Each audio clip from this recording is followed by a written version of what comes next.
16 mai 1977, 16 mai 2023. Il y a de cela 47 ans que Modibo Keïta, le père de l'indépendance du Mali, disparaissait et repose depuis 1977 dans le cimetière d'Amdalaï à Bamako.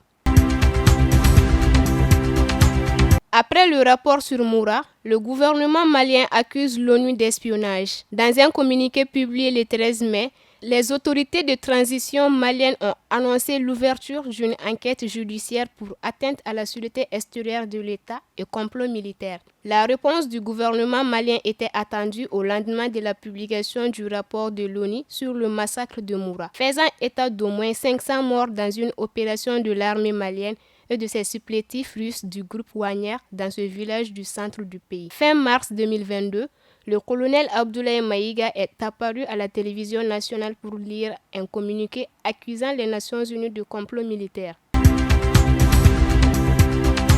Page Sport, élimination du Mali de la CAN U17.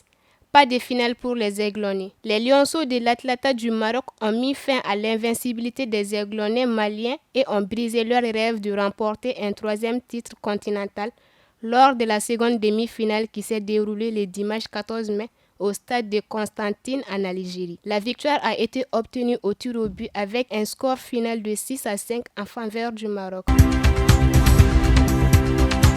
Actualité hors du pays, au Sénégal, manifestations à Ziguinchor avant le procès d'Ousmane Sonko. Des manifestations et des affrontements ont éclaté dans la ville sénégalaise de Ziguinchor lundi, à la veille de la comparution devant le tribunal de l'opposant Ousmane Sonko dans l'affaire du viol d'Adji Sarr. Le leader du parti PASTEF doit être jugé pour viol, mais ses partisans estiment que ces convocations judiciaires sont le résultat d'un complot du pouvoir pour l'éliminer de la future élection.